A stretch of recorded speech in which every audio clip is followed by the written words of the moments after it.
창세기 28장 16절에서 22절. 우리 우리 베델의 은혜 그 이후 나머지 말씀 우리가 이어서 말씀을 나누려고 합니다. 창세기 28장 16절에서 22절입니다. 우리 같이 한 목소리로 읽겠습니다. 시작. 야곱이 잠이 깨어 이르되 여호와께서 과연 여기 계시거늘 내가 알지 못하였도다. 이에 두려워하여 이르되 두렵도다. 이것이요 이것은 다름 아닌 하나님의 집이요 이는 하늘의 문이로다 하고 야곱이 아침에 일찍이 일어나 베개로 삼았던 돌을 가져다가 기둥으로 세우고 그 위에 기름을 붓고 그곳 이름을 베델이라 하였더라. 이 성의 옛 이름은 루스더라. 야곱이 서원하여 이르되 하나님이 나와 함께 계셔서 내가 가는 이 길에서 나를 지키시고 먹을 떡과 입을 옷을 주시어 내가 평안히 아버지 집으로 돌아가게 하시오면 여호와께서 나의 하나님이 되실 것이요 내가 기둥으로 세운 이 돌이 하나님의 집이 될 것이요 하나님께서 내게 주신 모든 것에서 10분의 1을 내가 반드시 하나님께 드리겠나이다 하였더라. 아멘.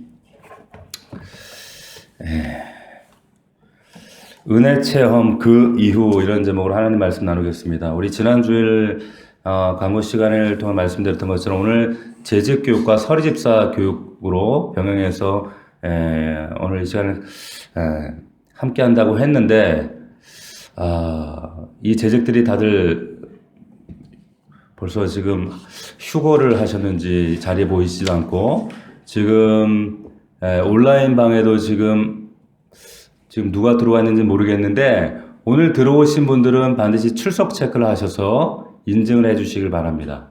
인증을 해 주시길 바라고 서리 집사는 그리고 우리 기존 재직들도 계시지만 서리 집사는 1년직입니다.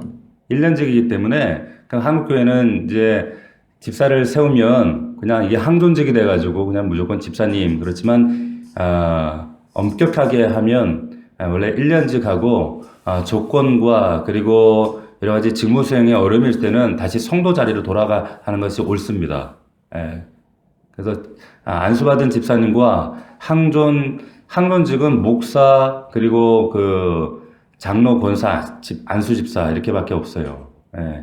그래서 이제 교육을 우리가 이제 해마다 하는데 그래서 지난 주에 광고가 좀 약했나 뭐 또 이제 불금이라고 뭐 불타는 금요를 즐기러 나가셨는지 모르지만 좀 안타깝네요. 그죠? 어쨌건 예정됐던 말씀을 좀 나누도록 하겠습니다. 오늘 지난주에 창세기 28장 나머지 부분 우리가 함께 나누면서 또 이 말씀을 통해서 우리 재직과 또 우리 집사님들 포함한 많은 우리 직분자들이 정말 가장 중요하게 소중하게 여겨야 될 하나님의 영적 가치와 또 우리의 믿음의 태도가 무엇인가라고 하는 것을 말씀을 통해 우리 지난주에 이어서 좀 이어가서 말씀을 나누고 그리고 다음 주에는 좀 구체적인 부분들을 좀 나누려고 하는데 좀 봐야 될 것 같아요. 지금 좀 여러 가지 사항들을 좀 고려해서 진행해야 될 것 같습니다. 지난주 우리가 베델에서 야곱이 하나님을 만나는 장면을 우리가 함께 나눴는데 아버지를 형이고 하나밖에 없는 형을 속이고 그렇게 해서라도 이 땅에 자기의 어떤 목표했던 이 땅의 복을 쟁취하기 위해서 그런 참 무모한 일들을 진행했잖아요. 절대 그게 믿음의 행동이 아니라고 말씀드렸어요. 근데 결국에 이제 이렇게 해서 자기가 장자권을 복을 쟁취한 줄 알고 복을 거머쥔 줄 알았는데, 막상 지금 그 베델에 있는 야곱의 형편은 어땠습니까? 베개 하나 벨 수 없는, 그래서 돌로 베고 잘 수밖에 없는 그런 형편, 아무것도 가진 것이 없이 집에서 지금 도망 나오게 된 그런 비참하고 외로운 좀 고단한 인생으로 전락해버리고 말았다는 거죠. 자, 그 비참하고 처참한 그 광야 한가운데 그 자리에 그 밤에 하나님께서 야곱을 찾아오셨어요. 찾아오셔서 놀라운 그 환상을 꿈을 통해 이렇게 보여주시는데 우리가 잘 아는 것처럼 베델의 그 환상이죠. 땅에서부터 하늘까지 사다리가 쭉 연결되어지는데 어떤 성경에 보면은 그리고 뭐 사닥다리라고도 번역이 되지만 사실 층계라는 의미가 더 가깝지 않을까라는 생각이 들어요. 층계가 연결되어지는 이 사닥다리 환상에 보여지는데 그 사닥다리로 천사들이 오르락 내리락 하는 이 그림, 이 꿈을 보여주시는 겁니다. 자, 하나님이 땅과 하늘이 지금 이 그 광야, 그 추운 메마른 광야 한가운데 밑바닥에 누워있는 그 야곱에게 땅과 하늘이 연결되어지는 그 놀라운 그림을 보여주시는데 그 그림을 연출하시는 하나님의 의도가 뭔가라고 하는 거죠. 항상 모든 말씀에 하나님의 의도가 중요하거든요. 이 그림 보고 야, 너 힘내라. 단순히 그런 의도가 아니라 야, 너 이 광야 가운데 외롭지 마. 내가 네 옆에 천사들 지키고 있어. 단순히 그런 메시지가 아니라 여기 하나님께서 아주 중대한 메시지를 지금 야곱이 그의 삶을 통해서 하나님을 잘 이해하지 못하니까 그림을 통해 이해할 수 있도록 쉽게 이해할 수 있도록 그림을 보여주시는 거예요. 왜냐하면 우리가 말씀을 통해 이해하지 못하더라도 간혹 우리가 보여지는 삶의 정황들이나 어떤 그림들을 통해서 선명하게 우리가 깨달을 때가 많이 있거든요. 마찬가지입니다. 왜 이런 그림을 보여주시는가?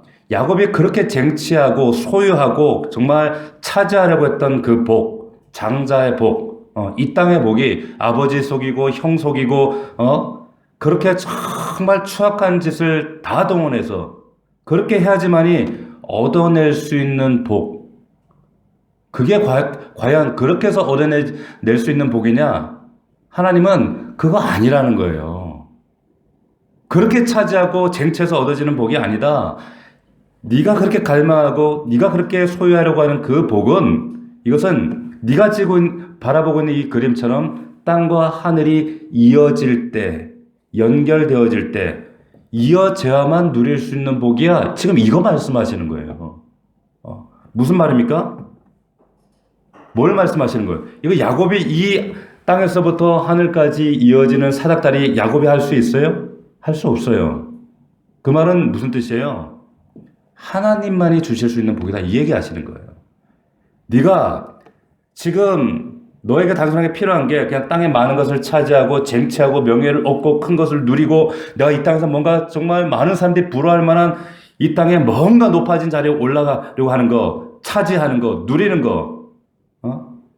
이거는 이 모든 것들은 하늘과 땅이 이어지지 않는 상태에서 네가 행하는 모든 노력과 쟁취와 고군분투하는 모든 것들 아무 소용없어. 너 아버지 속이고 형 속이고 그렇게까지 해서도 넌 쟁취하려고 고군분투했지만 땅에서 하늘까지 내가 이어주지 않으면 너 그거 아무 소용없어. 네 삶의 모든 전반 내가 쥐고 있어. 지금 이 얘기 하시려고 지금 이 그림을 보여주시는 거예요.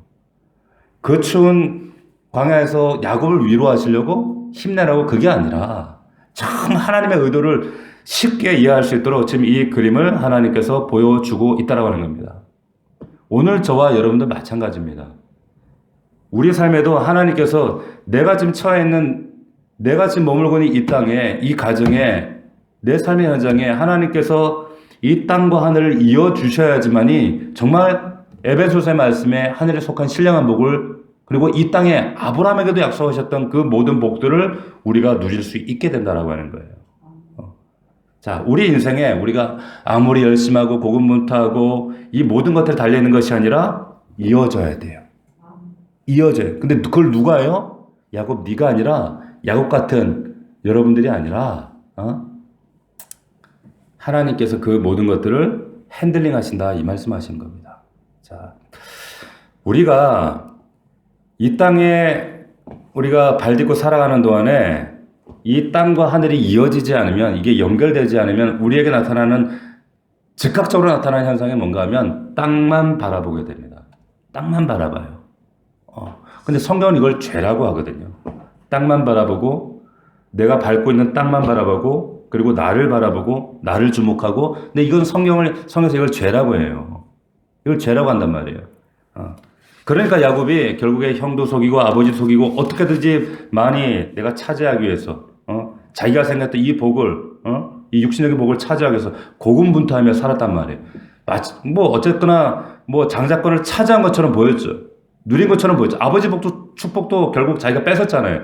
그러나 다 차지했다라고 하는 순간 가장 중요한 게 끊어져 있다는 걸 그때까지 몰랐던 거예요. 그게 뭐예요? 하나님과 연결이에요.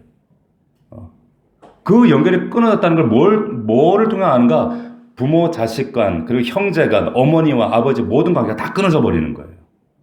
이 끊어진 관계를 통해 내가 정말 다 끊어졌구나. 그런데 하나님과도 끊어져 있었구나라는 사실을 깨닫게 되는 거죠. 자, 하나님이 이런 야곱에게 찾아오셔서 땅과 하늘을 이어주는 이 베델의 은혜를 보여주시는 겁니다. 이 은혜의 핵심은 네가 좀 더 많이 차지하고 봄도 많이 쟁취하고 이건 네가 차지하는 것이 아니라 네가 노력해서 차지하는 것이 아니라 이건 내가 주는 거야. 그 말씀을 13절에서 하셨잖아요. 28장 13절 다시 한번 보세요. 우리 다시 한번 읽어봅시다. 시작. 또 본즉 여호와께서 그 위에 서서, 이 위가 어디예요? 사닥다리 위에요. 층계 위에 서 계시단 말이에요. 그 말은 뭐예요? 이 사다리 주인 나야. 그 위에 서서 뭐라고 말씀하십니까? 이르시되 나는 여호와니 너의 조부 아브라함의 하나님이요 이삭의 하나님이라. 무슨 말이에요? 너의 아버지도 너의 할아버지도 내가 이런 방식으로 훈련했어. 이 말씀하시는 거예요. 자, 내가 누워있는 땅을 내가 너와 내 자손에게 주리니. 너 지금 누워있지? 그 찬바닥에 누워있지? 근데 그 땅 누가 준다는 거예요? 이 층계 위에, 사닥다리 위에 서 있는 내가 준다고 말씀하시는 거예요. 내가 주는 거야. 근데 야곱은 그렇게 생각하지 않았어. 이건 자기 자신이 고군분투해서 자기가 차지하는 거라고 생각하고 있었단 말이에요. 내가 쟁취해야지만이 얻을 수 있는 땅이라고 생각했었거든요. 근데 하나님 그거 아니라는 거예요. 네가 차지하는 것이 아니라, 네가 쟁취하는 것이 아니라 내가 주리라. 내가 주리라 말씀하고 계시는 거예요. 이 사다리 환상을 통해서 이렇게 말씀하고 계시는 겁니다. 그리고 이어서 15절 말씀에도 내가 너와 함께해서 내가 어디로 가든지 너를 지키며 너를 떠나지 않겠다. 무슨 말씀입니까? 내가 주권자야. 네 사지 육체 가지고 네가 돌아다니고 네가 결정하고 네가 판단하고 네가 살아가는 인생 같지만 네 모든 인생 주장하는 건 나야 말씀하시는 거예요. 자, 이 놀라운 그림을 통해서 이 베델의 은혜를 야곱이 깨닫고 내가 움직여가는 인생이 아니라 하나님이 움직여 가시는구나 라는 사실을 드디어 야곱이 깨닫게 되는 거예요. 우리의 믿음에 있어서 이런 전환점이 반드시 있어야 됩니다. 우리가 어떤 중요한 선택을 할 때, 결정을 내릴 때, 그리고 내 인생 전에는 내가 주도권을 가지고 내가 참 내 경험을 의지해서 아니면 내 가까이 있는 그들의 어떤 그 조언을 의지해서 내 임의대로 막 판단하고 결정하고 다 그렇게 했단 말이에요. 근데 아니라는 거예요. 그 배경 뒤에 그 역사 뒤에 반드시 하나님이 역사하고 계시고 우리 모든 삶은 정말 하나님 손 위에 있습니다. 하나님 손. 이 사실을 우리가 바로 깨닫지 못하고 각성하지 못하면 인식하지 못하면 참 인생이 참 우리가 신앙이라고 하지만 우리 믿음조차도 참 고단한 믿음이 되는 거예요. 자, 그래서 오늘 이 밤에 이 베델의 은혜가 필요하다라고 하는 거예요. 야곱이 지금 밤에 자다가 꿈으로 은혜를 경험했지만 우리는 이걸 하나님께서 꿈으로 보여주시지 않아요. 어떻게 우리에게 말씀하시죠? 지금 이때는 성경이 없었기 때문에 이렇게 꿈을 통해 말씀하시지만 지금 우리가 하나님의 계시가 성경을 통해 완성이 되었기 때문에 말씀을 통해 우리에게 다가오셔서 우리에게 이 야곱과 동일하게 똑같이 우리에게 안에서 권면하시고 요구하시고 하나님께서 하나님 뜻을 선명하게 우리에게 조명하시는 겁니다. 그 은혜를 만날 때 그 하나님의 그 음성과 세미한 말씀의 만지심을 터치를 우리가 경험할 때 놀라운 이 베델의 회복과 정말 하늘문이 열려지면서 그때부터 우리의 삶 가운데 참 놀라운 일들이 전개되는 줄로 믿습니다. 말씀을 붙들어야 돼요. 말씀을. 자, 이때부터 달라지죠. 이후로부터는 이제 속이지 않고 이제 빼앗지 않고 그것 때문에 아버지 때문에 형 때문에 불안해하지 않고 이런 삶이 사라지는 거예요. 자, 이 은혜를 체험하면 어떻게 되는가? 16절, 17절 보십시오. 야곱이 잠이 깨어 이르되 여호와께서 과연 여기 계시거늘 내가 알지 못하였도다. 이에 두려워하여 이르되 두렵도다 이곳이요. 이것은 다름 아닌 하나님의 집이요 이는 하늘의 문이로다 하고. 자, 이런 하나님의 놀라운 은혜를 체험하면 하나님께서 내 영혼의 말씀을 통해, 강단의 말씀을 통해, 혹은 내가 복상하는 큐티하는 말씀을 통해 내게 말씀하실 때 이것이 내게 주신 계시의 말씀이다라고 붙들고, 그것을 베델의 은혜로 내가 붙들고, 그때 제일 먼저 필요한 게 뭐냐면 각성하는 거예요. 여기 보면 16절에 과연 여기 계시거늘 내가 알지 못하였도다 이 말씀이에요. 알지 못하였도다. 이전에는 몰랐다는 거예요. 그런데 야곱이 아버지를 속이고 있던 그 자리, 형을 속이고 있던 그 자리에 하나님 계셨어요, 안 계셨어요? 하나님 계셨죠. 어머니하고 뒤에서 쑥덕쑥덕 작당을 모의할 때 거기 하나님 계셨어요, 안 계셨어요? 거기에도 하나님 계셨죠.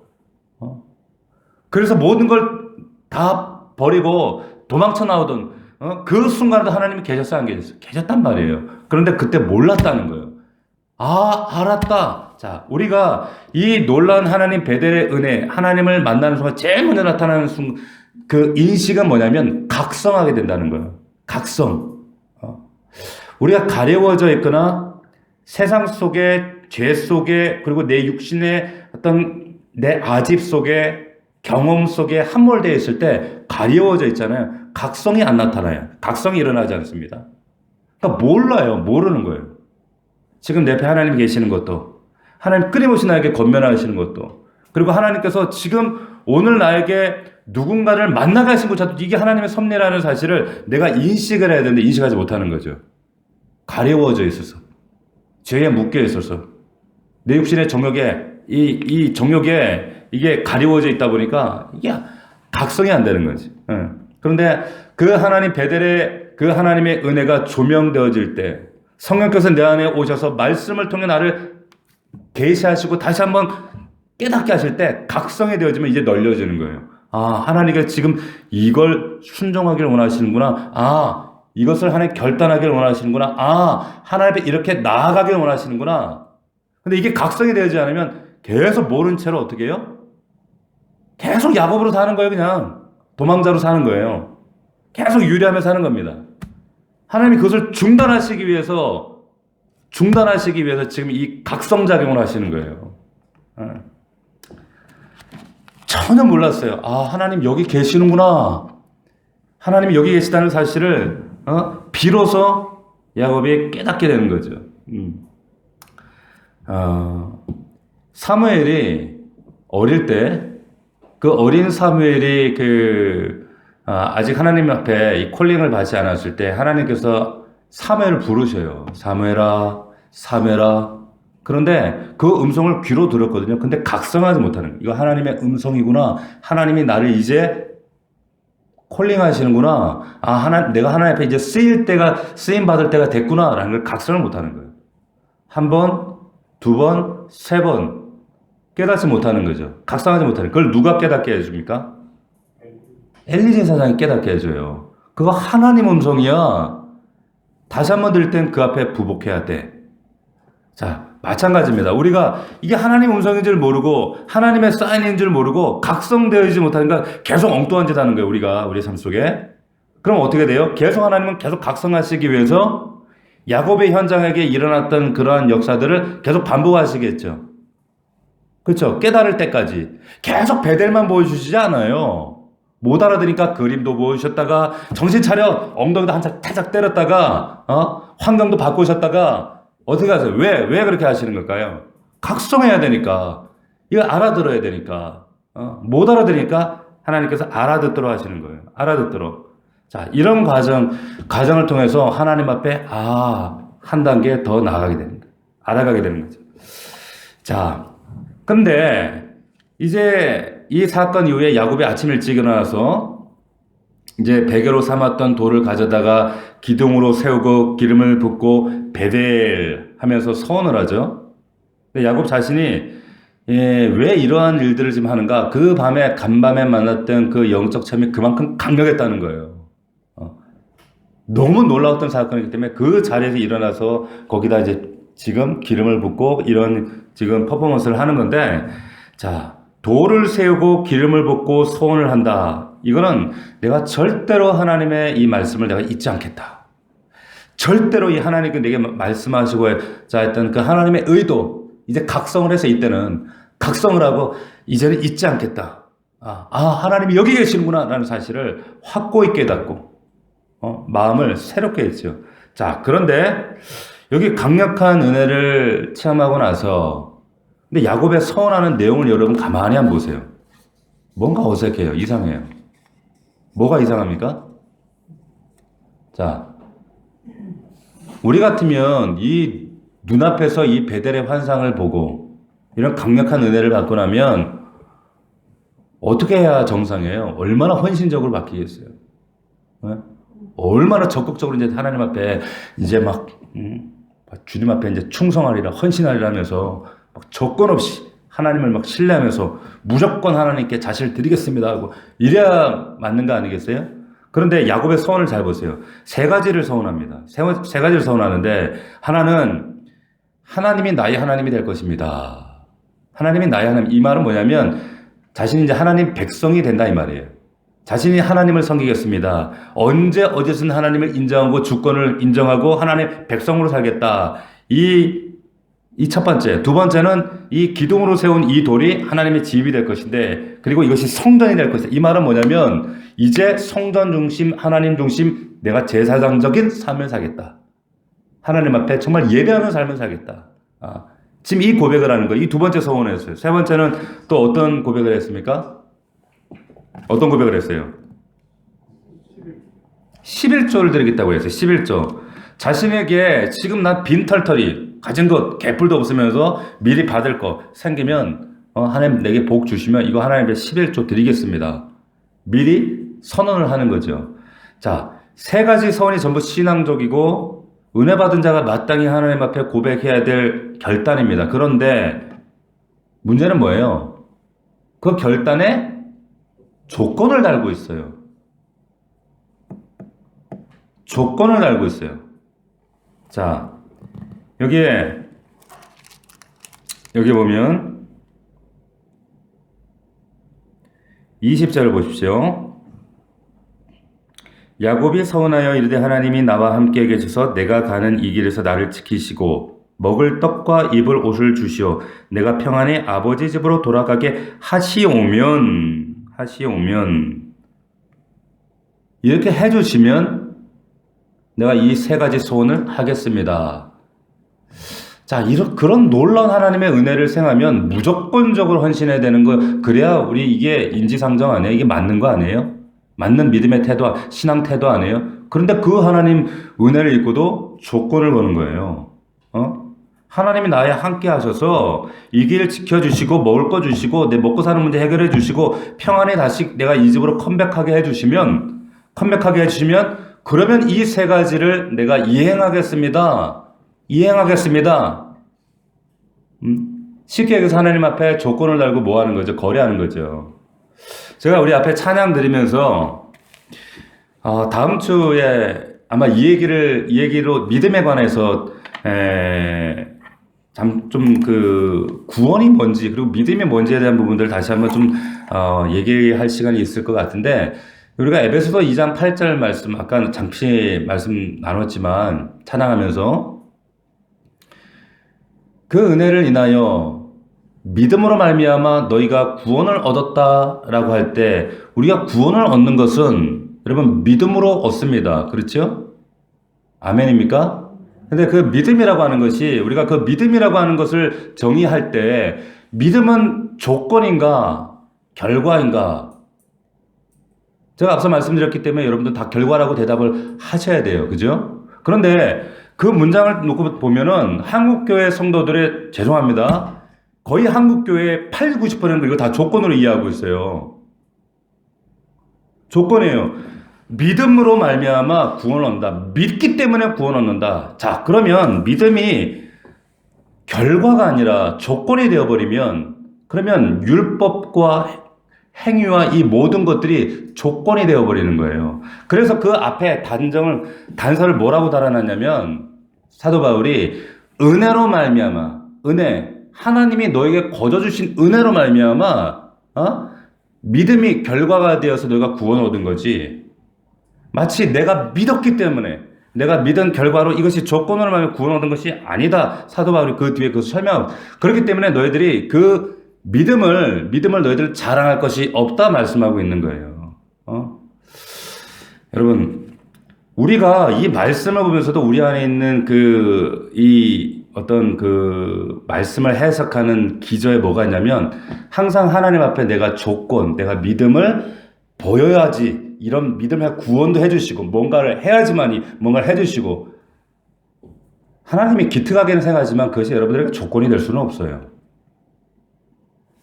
여러분들이 우리 성도들이 믿음이 다 편차가 다 달라요. 그럼 잘한 사람은 잘한 대로 못한 사람은 못대로 하나님이 저 사람은 구원을 아름답게 하죠. 이 사람은 구원을 못하게 하죠. 이렇게 하나요? 아니에요.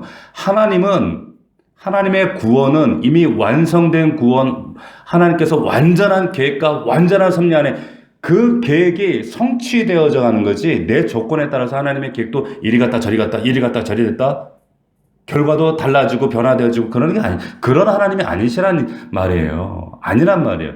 마찬가지로 여기에 보면 지금 그 야곱이 하나님 앞에 지금 조건을 달아요.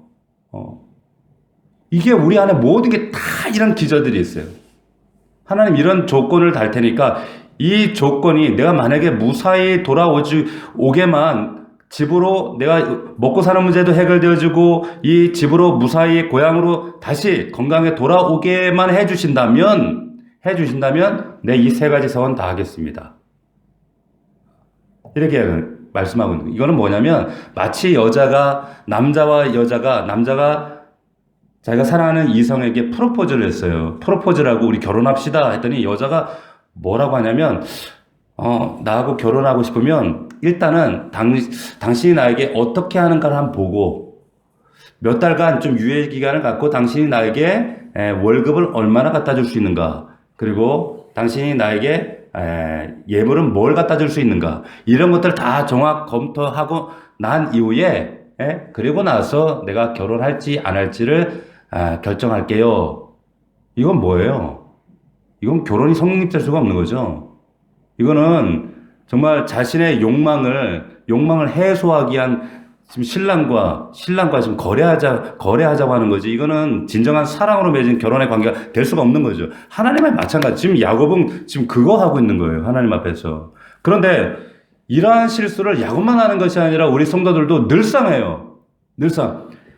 하나님, 나 이 문제만 해결하게 해주시면 내 지금 눈앞에 이 닥쳐있는 우리 지금 내 삶의 현재 이 공고하고 궁핍하고 이 급박한 이 문제만 해결만 해주신다면 내가 이 약속하겠습니다. 얼마나 부도수표를 남발하는지 몰라요. 왜냐면 야곱도 그러거든요. 지금 이 서원을 하고 나서 결국 이거 부도낸단 말이에요. 이 약속을. 부도내죠. 응?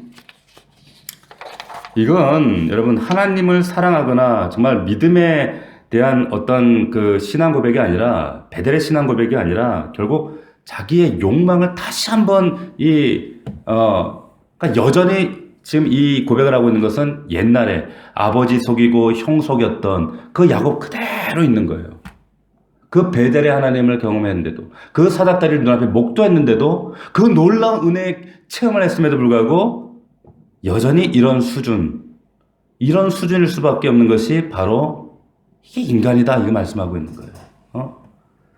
야곱이 돌에다 기름을 붓고 그 하나님 앞에 그 경외감을 느끼면서도 하나님을 만났다고 고백을 하면서도 이런 조건을 하나님 앞에 지금 거래를 하고 있는 겁니다. 이래서는 안 된다는 거예요. 이래서는 안 된다는 거죠.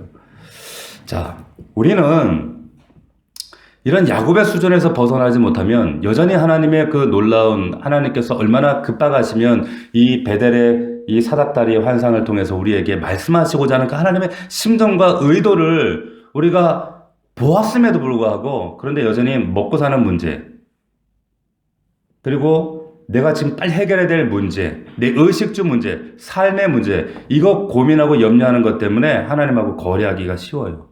근데 그래서는 안 된다는 거예요. 그럴 때 하나님은 그래 거래하자 그러시는 분이 절대 아니세요. 절대 그렇게 하지 않으세요. 목사님, 제가 이 사업만 잘 되면 목사님 내가 진짜 아프리카에 교회를 짓겠습니다. 뭐 필리핀에 뭐 선교센터를 짓겠습니다. 이것만 잘 되게 해주시면. 지금 삶의 자리에서 하나님 앞에 선교적인 삶을 살지 않는데 무슨 사업이 잘 되면 하나님이 바보예요. 목사도 뻔히 그게 다 보이는데 하나님 그렇게 일하시겠어요? 하나님 그렇게 어리숙한 분이 아니잖아요. 근데 하나님 앞에 그 목사 앞에서 자꾸 그런 단서를 달아요. 하나님 절대로 그렇게 만홀히 여김을 받는 우리 하나님이 아니십니다. 하나님께서 내가 너와 함께 하겠다고 야곱에게 말씀하셨어요. 그렇죠? 지금 우리 아까 읽었던 18절 말씀에 12절 말씀, 13절 말씀에 분명히 그 그림을 보여주시고 네가 쟁취하는 것이 아니고 네가 차지하는 것이 아니고 내가 주리라. 그리고 이 사닥다리의 주인도 나야. 이 하늘과 땅을 이어주는 것도 나야 라고 말씀하셨어요. 뭘 하든지 내가 지켜주고 내가 공급할 거고 내가 할 거야. 그 말씀을 하셨으면 우리는 어떻게 해야 돼요? 아멘. 믿어야 되는 거예요. 조건을 다는 게 아니라 그 말씀을 붙잡는 거예요. 그리고 하나님의 하심을 바라보고 우리는 순종하며 따라가는 거예요. 근데 거기에 하나님 앞에 하나님의 그 뜻을 제동하고 뭐예요? 하나님 뜻을 믿지 못하니까 조건을 거는 거예요. 이런 하나님의 놀라운 은혜를 경험하고 나서도 우리가 이렇습니다. 성도들이 그래요. 너 내 백성이니까, 내 백성이고 내 자녀니까 내가 책임지겠다, 내가 주겠다. 이렇게 말씀하시면 믿어야 돼요. 믿어야 됩니다. 믿어야 되는 거예요, 우리는. 믿고 그 하나님의 행하심을, 하나님이 너 돌아오게 할 거야 하시면 믿는 거예요. 근데 가능성이 있을까 없을까를 의심하면서 하나님께 지금 돌아오게 하시면 이 조건을 다는 거죠, 조건을. 그러면 그때 나의 하나님이 될 것입니다. 그 말은 뭐예요? 지금은 나의 하나님 아니라는 거예요. 왜 야곱이 그 오랜 시간을 그 삼촌 라반의 집에서 그렇게 개고생을 하는지 아시겠어요? 여전히 하나님 앞에 자기의 의와 자기의 조건과 자기의 생각을 주장하는 그 야곱이 만약에 이때 하나님 앞에 딱 꼬꾸라졌으면 하나님 그 연단 거기서 끝나요. 하나님께 우리를 연단해 가실 때, 우리를 만들어 가실 때, 거기 모세도 40년이었고, 뭐, 누구도 40년, 다 40년, 다 그렇지 않아요. 요나는 3일이었잖아요. 요나는 3일. 내가 하나님 앞에 그 음성을 듣고 꼬꾸라져서 결단하느냐, 거기에 달리는 거지. 우리가 어떻게 다 그렇게, 똑같이 그렇게 살아요. 제자들처럼 즉시 하나님 앞에 돌아오면 하나님께서 우리의 삶 가운데 하나님의 계획을 정말 순차적인 그 아름다운 계획들을 아름답게 펼쳐가게 하실 줄로 믿습니다. 그거 보라는 거예요. 이 가이드북을 우리에게 주시잖아요. 그런데 우리는 삶의 문제, 내 삶의 급작한 문제, 당장 이거 해결되지 않으면 안 될 문제들, 지금 이런 문제들 앞에 자꾸 이런 조건을 달게 돼요. 오늘 우리가 이제 재직들 교육을 위해서 모입시다. 이제 각자 이제 삶의 자리가 다 다르기 때문에 뭐 이런저런 이유도 있고, 뭐 코로나 걱정돼서 또 못 오시는 분들도 있고, 직장이 바빠서 못 오시는 분들도 있고, 그런데 우리가 알아야 될 것은 뭐냐면, 그 모든 것들 뒤에서 하나님은 무조건적으로 우리에게 은혜를 주길 원하시거든요. 근데 우리는 그 삶의 형편과 상황과 가정에서 항상 하나님 이것만 해결되면, 이것만 지금 빨리 처리가 되면, 이것만 없어지면 자꾸 조건을 달아요. 근데 요거 한번 바꿔보세요. 그러면 무조건적인 하나님의 은혜가 내 삶 가운데 무조건적으로 하나님 역사하심을 보게 돼요. 항상 이거는 우선순위의 문제입니다. 하나님께서 우리에게 주시고자 하는 하늘에 속한 신령한 복은 여러분들이 생각하는 그런 차원의 수준이 아니에요. 우리가 그 머리로 생각하는 것보다 정말 너무나도 크고 방대하고 놀라운 하나님의 신령한 복입니다. 이 복을 이미 여러분들에게 주셨어요. 그런데 야곱이 그것을 못 보고 있는 거죠. 몰랐더라 그러잖아요. 우리도 모르는 거예요. 언제 알게 돼요? 그 베델의 하나님 앞에 내가 꼬꾸라질 때, 엎드릴 때, 갑자기 엎드릴 때. 예. 그리고 그분이 핸들링해 가시면 나는 그 뒤에 따라가야지. 자꾸 내가 핸들링하고 하나님 뒤에 타십시오. 마치 잘 모시는 것처럼 자기가. 하나님 그렇게 일하시지 않는다는 거죠. 자, 우리가 작년에 염려하던 문제를 가지고, 작년에 걱정했던 의식주 문제 가지고, 3년 전, 5년 전, 10년 전에 내가 고민했던 문제들을 가지고 올해 똑같이 염려해서는 안 됩니다. 이제는 옛날에 내가 살던 방식과 내가 걱정하던 방식, 염려하던 방식, 이것들을 하나님 앞에 다 내려놔야 돼요. 그 염려를 여전히 3년 전에 붙들고 있던 그것을 내가 올해도 또 반복하고 있다? 이것은 이스라엘 백성들이 광야에서 먹고 마시는 문제, 틈만 나면 자꾸 애굽으로 돌아가자, 애굽으로 돌아가자, 애굽으로 돌아가자 했던 거하고 똑같은 거예요.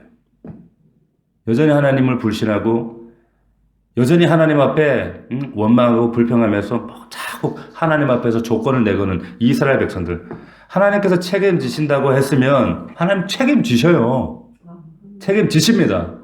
아멘입니까? 하나님 말씀 붙들면 하나님의 그 말씀 붙든 그 자리서부터 그때부터 하나님 끌고 가신다니까요. 문제는 뭐예요? 자꾸 염려한다는 거예요. 염려하고 두려워하고 나의 경험과 내 생각과 내 삶의 패턴이 자꾸 하나님보다 앞서가고 자꾸 내가 핸들링해 나가는 거죠. 그때마다 하나님이 제동하십니다. 계속 제동하는 거예요. 제동. 오늘 말씀을 통해서 우리가 알 수 있는 게 뭐예요? 이것이 이 야곱의 모습이 사실은 우리의 실상이다라는 것을 말씀하는 거예요. 이게 우리 재직들의 실상이에요. 하나님이 그 놀라운 베델의 은혜를 보여주시고 땅에서 하늘로 이어지는 건 야곱이 못하는 거예요. 하나님만 하실 수 있는 거 이거 인정해. 네가 그렇게 차지하려고 하고 쟁취하려고 했던 그 장자의 복 네가 차지해서 얻는 것이 아니라 내가 주는 거야. 그러면 핸들링을 나한테 맡겨 말씀하시는 거예요. 그때 엎드렸어야 돼요. 그때 하나님은 또다시 조건을 거는 건 뭐예요? 그것 자체가 불신이라는 거예요. 어떻게 우리가 한낱 이 피조물인 미물인 우리가 하나님하고 거래를 해요. 여러분들이 자칫 지금 여러분들 삶 가운데 한두 가지 다 곤고한 문제들이 있잖아요. 공공한 문제들이 있잖아요. 피곤한 문제들이 있잖아요. 근데 그 문제 앞에 하나님 앞에 절대 거래할 생각하지 마세요. 조건 내걸 생각하지 마세요. 하나님 이것만 해결해 주시면 내가 뭐 감상금을 뭐 하겠습니다. 11조를 더 하겠습니다. 뭐 하겠습니다. 안 게 아니라 하나님 약속의 말씀, 하나님께 내게 무엇하고 말씀, 내가 뭘 순종하기를 원하십니까? 어떤 걸 결단하기 원하십니까? 어떻게 하나님 앞에 조정되기를 원하십니까? 순종하고 그냥 말씀대로 붙잡고 따라가는 거예요. 따라가는 거지. 자꾸 뭘 해주시면 그때부터 우리의 믿음 생활이 여러분 야곱처럼 이 고난의 길이 진하게 아주 길어져요. 길어지는 거예요. 보십시오. 이 놀라운 그 베델의 불같은 체험을 하고도 야곱이 보세요. 실제적으로 이 하나님께서 야곱을 지켜주고 야곱의 필요를 다 채워주셨지만, 근데 나중에 보면은 야곱이 이 서운한 것을 지켜요, 안 지켜요? 하나도 안 지켜요. 그래서 나중에 결혼하고 애 키우고 한 2, 30년 세월이 지나고 나서 나중에 이 베델의 은혜를 그냥 까맣게 잊어버려 살잖아요. 근데 나중에 하나님께서 강건적으로 더 이상 얘를 라반의 집에 이렇게 놔뒀다가는 베델의 그 약속이고 축복이고 결단이고 선이고 다 잊어버리고 지 맘대로 살겠네. 한 30년 지나고 나서 어떻게 해요? 하나님은 강건적으로 이 자식 이렇게 놔뒀거나 안 되겠다 하고 이제 떠날 수밖에 없는 형편을 만들어버리신단 말이에요. 자, 창세기 31장 13절을 보십시오. 창세기 31장 13절 말씀 같이 한번 읽어봅시다. 시작. 나는 베델의 하나님이라 내가 거기서 기둥에 기름을 붓고 거기서 내게 서원하였으니 지금 일어나 이곳을 떠나서 내 출생지로 돌아가라. 자, 이제 이 목소리가 어떤 음성인지 아시겠어요? 하나님 조금 열받으신 거예요. 열 안 받으시겠어요? 근데 이 음성이 들리기까지 여러분 지금 몇 장 넘어갔지만 얼마나 많은 시간이 지나요. 이런 시간을 굳이 보내야 될 필요가 있어요, 없어요? 없어요. 없죠. 우리에게 필요한 건 뭡니까? 베델의 은혜가 하나님 정말 그림까지 보여주고 꿈의 환상까지 보여주시면서 우리에게 그 사닥다리를 보여주실 그때마다 끊임없이 하나님은 말씀을 통해 우리에게 그 베델의 환상을 보여주신단 말이에요. 그때마다 어떻게 해야 돼요?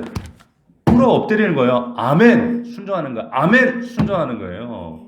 걷다 대고 또 하나님, 그럼요, 하나님, 또 거래 한번 해봅시다. 이렇게 나오시면, 이것 봐라. 또 하나님이 또 라반의 집으로, 또 광야로, 또 야복강으로 계속 하시는 거예요. 나는 베델의 하나님이야. 베델의 하나님일 뿐만 아니라 네 아버지 이삭과 네 할아버지 아브라함에게 약속하신 그 하나님이야. 내가 널 지켜줄 거고 네가 쟁취하는 것이 아니라 내가 너 그 복 줄 거야. 말씀하심을 믿고 나아갈 때, 약속을 믿들고 우리가 순종하며 나아갈 때 마침내 그 복을 우리가 누리게 된다, 경험하게 된다 라고 하시는 말씀을 지금 창세기 28장을 통해 우리에게 약속해 주고 있는 말씀입니다. 이 약속을 붙들고 나아가는 저와 여러분들이 되기를 주의 이름으로 축원합니다. 우리 연약해요. 이거 왜 이런 얘기들 여기에 기록하고 있습니까? 성경은 우리가 더 정말 신뢰할 수 있고 믿을 수 있고 우리가 붙잡는 건 뭐냐면 이거 다 내 얘기예요, 우리 얘기. 아이고 야곱 이놈의 자식 진짜 찡하다가 아니라 사실은 내 얘기란 말이에요. 성경에 그런 너희를 이사야 말씀에 이 지렁이 같은 너 야곱아, 누구예요? 그 지렁이 같은 야곱이 바로 너희란 말이에요. 우리란 말이에요. 근데 그 하나님은 아이고 징그러워서 징글징글하다. 야 너 이제 너를 향한 내 계획 좀 이거 무르자야. 그런 하나님이 아니에요. 하나님은 무조건적이에요. 변하지 않아요. 그럼에도 불구하고 끝까지 하나님 보세요. 아브라함과 이삭을 향한 그 약속의 말씀을 변하지 않고 끝까지 완수해 내시잖아요. 그렇게 속삭이는 아브라함, 그렇게 아버지 따라 똑같은 짓을 반복하는 이삭, 이렇게 치사하고 가족의 등까지 쳐먹는 야곱, 그럼에도 불구하고 하나님 변하셔요? 끝까지 너를 향한 그 아브라함의 약속한 그 약속을, 그 성취를 내가 반드시 이루고야 말 거야, 이루어내시잖아요. 무조건적으로. 변덕 떨고 변하는 건 누굽니까? 우리예요. 그러지 말라는 거예요. 그러지 말고 하나님 앞에 정말 그 베델의 은혜를 주실 때 엎드려서 하나님 앞에 순종하고 정말 거래나 조건이 아니라 정말 그 신실하신 하나님 반드시 이루실 거야 라는 사실을 확고하게 붙잡고 믿고 우리가 믿음으로 승리하는 저와 여러분들이 될 수 있기를 주의 이름으로 축원합니다. 아멘. 우리 기도합시다. 오늘 말씀하신 약속을 붙들고 하나님, 이 베델의 약속, 정말 야곱이 아버지 베델의 은혜를 눈으로 경험하고 땅에서부터 하늘까지 이어지는 그 놀라운 신령한 사닥다리를 눈에 보면서 아, 내가 쟁취하고 차지하는, 내가 그렇게 빼앗고자 했던 복은, 이 땅의 복은, 이 땅의 축복은 내가 쟁취하는 것이 아니라, 내가 소유하고자 해서 애쓴다고 노력한다고 해서 얻는 것이 아니라 이 땅에서 하늘로 이어지는 이 사다리 베델의 복은 하나님이 주시는 것이구나, 하나님이 주권자시구나 라는 사실을 깨달았던 것처럼, 깨달았던 그때 그 말씀이 우리에게 주어질 때 우리가 즉각적으로 엎드리고 순종할 수 있도록 도와주시옵소서. 우리가 또 세상의 염려와 근심과 두려움 때문에 그 놀라우신 하나님 앞에 약속을 의심하며 그 하나님과 거래하는 자가 되지 않게 하시고 조건을 내거는 자가 되지 않게 하시옵시고, 아버지 하나님 정말 온전하게 성취하실 하나님의 약속의 말씀을 붙들고 하나님 앞에 정말 납작이 엎드릴 수 있는, 순종할 수 있는 우리 성도들 될 수 있도록 아버지 하나님 우리에게 믿음을 더하여 주시옵시고 결단할 수 있도록 도와주시옵시고, 여전히 아버지 앞에 순종하지 못하고 미적거리는 것들이 있다면 순종할 수 있도록 도와주시옵시고, 반드시 하나님 완성케 하실 놀랍도록 아름답게 아버지 하나님 그 아브라함의 복을 이삭을 통하여 야곱에게 아버지 흘러가게 하신 그 복을 우리 가정에도 이루게 하실 그 하나님의 놀라운 은혜를 기대합니다. 아버지 하나님 이루어 주시옵소서. 아버지 하나님 그 약속의 말씀 우리의 삶 가운데 이 자리에 예배하는 우리 성도들, 온라인으로 예배하는 모든 성도들에게 이 약속의 말씀이 성취될 수 있도록 도와 주옵소서. 우리 간절히 우리 주여 한번 부르고 통성으로 기도합니다.